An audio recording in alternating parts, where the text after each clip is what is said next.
नमस्कार दोस्तों, ocean network में आपका स्वागत है। मौका था ठाणे में एक कार्यक्रम का। और ठाणे आप जानते हैं, मुख्यमंत्री एकनाथ शिंदे का गृह क्षेत्र है, यानी उनका अपना किला है। और वहां पर उस कार्यक्रम में उप मुख्यमंत्री अजित पवार पहुंचे हुए थे।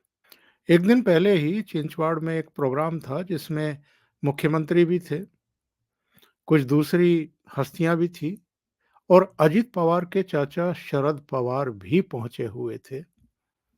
उस कार्यक्रम में अजित पवार को भी जाना था, लेकिन उन्होंने उससे किनारा किया, यानी वहां जाना अवॉइड किया। ऐसा शुरू में होता नहीं था, इधर हो रहा है और कब कब हुआ है मैं आपको जानकारी देने वाला हूं। लेकिन अजित पवार ने ठाणे के कार्यक्रम में जो कुछ कहा, उससे एक बार फिर ये साबित हुआ है कि अजित पवार अब जानबूझकर अपने चाचा शरद पवार पर तीखे अटैक भी कर रहे हैं और उनसे किनारा भी कर रहे हैं, यानी उनसे दूरी भी बना रहे हैं। लोकसभा चुनाव जैसे जैसे करीब आ रहे हैं, अजित पवार का जो ये रवैया है, ये जो तेवर है, ये जो दूरी बनाने का फैसला है, ये समझ में आने वाली बात है। उन्होंने ठाणे में ये कहा कि आम तौर पर जो सरकारी कर्मचारी हैं या प्राइवेट फर्म्स में भी जो काम करते हैं, 58 साल की उम्र में रिटायर हो जाते हैं। और अलग-अलग क्षेत्रों में भी जो लोग काम करते हैं, सेवा का काम भी करते हैं, तो 75 की आयु आते-आते तो वो सेवानिवृत्त हो ही जाते हैं, एक और हो ही जाते हैं। लेकिन कुछ लोग हैं जो 80 की उम्र पार करने के बाद अब 84 में आ गए हैं, पर रिटायर होने का नाम नहीं ले रहे हैं। और ये पहली बार नहीं है जब अजित पवार ने शरद पवार पर इस तरह के सीधे अटैक किए हों। जब एनसीपी तोड़ करके, विभाजित करके और 40 एमएलए के साथ वो अलग हुए थे, तो आपको याद होगा मुंबई में 2 समानांतर कार्यक्रम एक ही दिन में हुए थे। एक और शरद पवार और उनके कुछ बचे-खुचे लोग थे, सुप्रिया सुले थी, जितेंद्र आव्हाड से लेकर के कुछ और उनके करीबी थे, जो उनके साथ रह गए थे, या जिनको अजित पवार पसंद नहीं करते हैं या जो अजित पवार को पसंद नहीं करते हैं। कारण कई हो सकते हैं। ऐसे लोग शरद पवार के साथ थे। और जो कार्यक्रम अजित पवार ने किया था, उसमें उन्होंने बहुत बड़े खुलासे किए थे, बहुत बड़े अटैक किए थे शरद पवार पर। और ये पहली बार था जब अजित पवार ने इतना खुल करके अंदर की बातें शेयर की थी। यहाँ तक बताया था कि कम से कम 4-5 ऐसे अवसर आए थे, जब अलग-अलग वर्षों में शरद पवार ने उनको और पार्टी के कुछ दूसरे नेताओं को ये ज़िम्मेदारी सौंपी थी कि आप भाजपा के शीर्ष नेतृत्व से बात करें, सत्ता में भागीदारी करने के लिए। यानी जब उद्धव ठाकरे मुख्यमंत्री थे, उस समय भी उन्होंने अजित पवार को और कुछ दूसरे लोगों को ज़िम्मेदारी सौंपी थी कि आप बीजेपी से संपर्क करिए, हम बीजेपी के साथ सत्ता में शामिल होंगे। इसके अलावा उन्होंने उम्र को लेकर के भी अटैक किए थे। और तब ये माना गया था कि चूँकि खुद अजित पवार ही अब 60 की आयु पार कर चुके हैं, तो एक सब्र की सीमा भी होती है। और पिछले दिनों भी अभी अजित पवार ने कहा ही था कि जब वो बारामती में थे कि मैं तो 60 साल की उम्र के बाद ये फैसला लेने के लिए बाध्य हुआ हूँ, यानी पार्टी तोड़ने के लिए और एक अलग रास्ता अख्तियार करने के लिए। शरद पवार ने तो 38 साल की उम्र में बसंत दादा पाटिल की पीठ में छुरा घोंपने का काम किया था, उनको धोखा दिया था, उनसे बगावत करके अलग पार्टी बनाई थी और फिर जनता पार्टी के और कुछ दूसरे दलों के सहयोग से मुख्यमंत्री बन बैठे थे। 38 साल की उम्र में उन्होंने ये काम कर दिया था। तो तब शरद पवार बैक फुट पर दिखाई दिए थे और उन्होंने सफाई देने की कोशिश की थी कि वो बगावत नहीं थी, वो तो सर्वसहमति से लिया गया फैसला था। मतलब इस तरह की बातें इन्होंने कहना शुरू की। लेकिन इधर जो आक्रामक मुद्रा है अजित पवार की, और शुरू में हम देख रहे थे कि कभी वो जाकर के उनके घर पर मिलते थे, कभी ताई का हाल जानने के लिए, कभी दूसरी वजहों से शरद पवार के घर जाकर के मिले थे सिल्वर ओक पर। और इसके अलावा इनकी एक मुलाकात जो है मुंबई में ही एक जो वाईबी चौहान सेंटर है वहाँ भी हुई थी। फिर पुणे में एक उद्योगपति के यहाँ पर चाचा-भतीजे मिले थे, करीब 1 डेढ़ घंटा इनकी मुलाकात हुई थी। और जब प्रधानमंत्री पुणे गए थे, जब उनको एक सम्मान दिया जाना था, तो मंच पर मुख्यमंत्री एकनाथ शिंदे भी थे, देवेंद्र फडणवीस भी थे, अजित पवार भी थे और शरद पवार भी वहाँ पहुँचे हुए थे। तो तमाम तरह की चर्चाएँ उस समय भी हुई थी। और जो इंडी अलायंस है, उसके भी कुछ घटक दलों ने ये सवाल खड़े किए थे कि शरद पवार अगर बार-बार भारतीय जनता पार्टी के कार्यक्रम में जा रहे हैं या नरेंद्र मोदी के कार्यक्रम में जा रहे हैं या अपने भतीजे अजित पवार से मिल रहे हैं, तो इसके बड़े गलत इंडिकेशन जा रहे हैं, ये ठीक नहीं है। पर वो इंडी अलायंस की बैठक में भी रहे, मुंबई वाली में भी रहे, पटना भी रहे, बेंगलुरु एक दिन लेट पहुंचे थे, पर दिल्ली वाली में फिर रहे।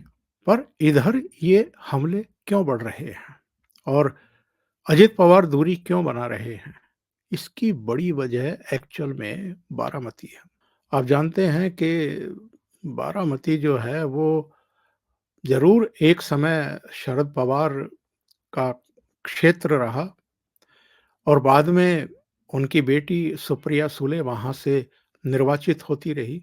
लेकिन बीच में ये भी माना गया और कहा गया कि अजित पवार का जितना वर्चस्व, जितनी पकड़ बारामती के मतदाताओं पर और लोगों पर है, उतनी शरद पवार परिवार की नहीं है। और चूँकि वो भी एमएलए के तौर पर लगातार बारामती की सीट से ही निर्वाचित होते रहे, तो इस बार जिस तरह के हालात हैं, और विशेषकर जो एक्चुअल में घोषित लड़ाई ज़रूर अजित पवार और शरद पवार के बीच में दिखाई देती है।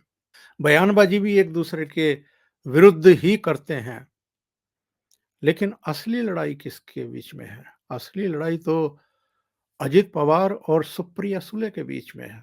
अजित पवार चूँकि संगठन के व्यक्ति हैं, कार्यकर्ताओं में और अधिकांश नेताओं में लोकप्रिय हैं, चौथी पाँचवीं बार डिप्टी चीफ मिनिस्टर बन रहे हैं, और जितना काम पार्टी के लिए वो करते रहे हैं, इतना तो किसी ने भी नहीं किया है। तो उनको एक स्वाभाविक वारिस माना जा रहा था, राजनीतिक वारिस माना जा रहा था शरद पवार का। लेकिन पुत्री मोह में वो भी उसी तरीके से धृतराष्ट्र की भूमिका में आ गए, जैसे एक समय बाला साहब ठाकरे आ गए थे। क्योंकि वहाँ भी राज ठाकरे को उनका स्वाभाविक वारिस माना जा रहा था, पर अचानक फ़ोटोग्राफ़ी और दूसरे शौक छोड़ कर के उद्धव ठाकरे की जो इच्छा शक्ति है वो जागृत हो गई कि मैं भी राजनीति में आऊँगा। और ये जब राजनीति में आए तो फिर बाला साहब ठाकरे ने राज ठाकरे की अनदेखी करना शुरू कर दिया। तो वहाँ भी भतीजा था और यहाँ भी भतीजा ही। यहाँ बेटी के मोह में शरद पवार जो है वो कई बार बैक कर गए और बेटी को तरजीह दी। और सब जानते हैं कि बेटी को ही आगे बढ़ाना चाहते हैं, बेटी को ही मुख्यमंत्री बनवाना चाहते हैं। और बार-बार जब वो अजित पवार ने खुलासे किए थे कि इन्होंने बार-बार हमें कहा कि आप आगे बढ़िए, बात करिए बीजेपी के साथ सेंटर में भी और इधर राज्य में भी हम सत्ता में भागीदारी चाहते हैं, सौदेबाजी करिए। तो तब भी चूँकि नरेंद्र मोदी या अमित शाह इनकी बेटी को केंद्र में मंत्री बनाने को तैयार नहीं हुए, इसलिए वो बार-बार बैक कर गए। और वो नहीं बैक कर गए, सुप्रिया सुले ने बार-बार उनके कदम पीछे खींचने के लिए उनको मजबूर किया।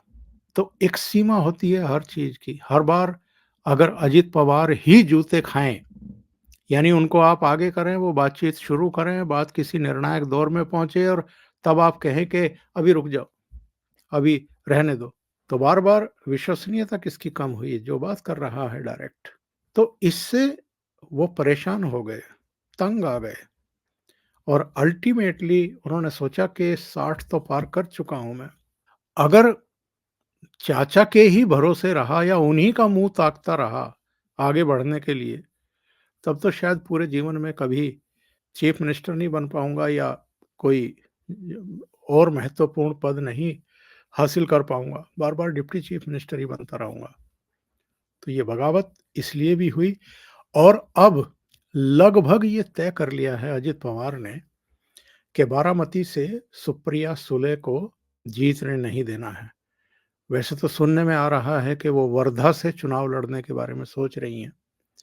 अब उनकी भी हिम्मत नहीं हो रही बारामती से चुनाव लड़ने की, पर वर्धा हो या बारामती हो, डायरेक्ट इनडायरेक्ट वे में उनको ज़रूरत पड़ेगी अपने चचेरे भाई की कि वो रहम करें, उन पर इतना कठोर ना हों। इस बार जब त्योहार आया दिवाली का, तो आमतौर पर बारामती में ही सारे खानदान का, सारे परिवार का जमावड़ा होता था, गेट टुगेदर होता था, पब्लिक से भी मिलते थे। इस बार अजित पवार ने वहाँ जाना भी टाल दिया और स्वास्थ्य कारणों का हवाला देते हुए कार्यक्रम रद्द किया वहाँ का।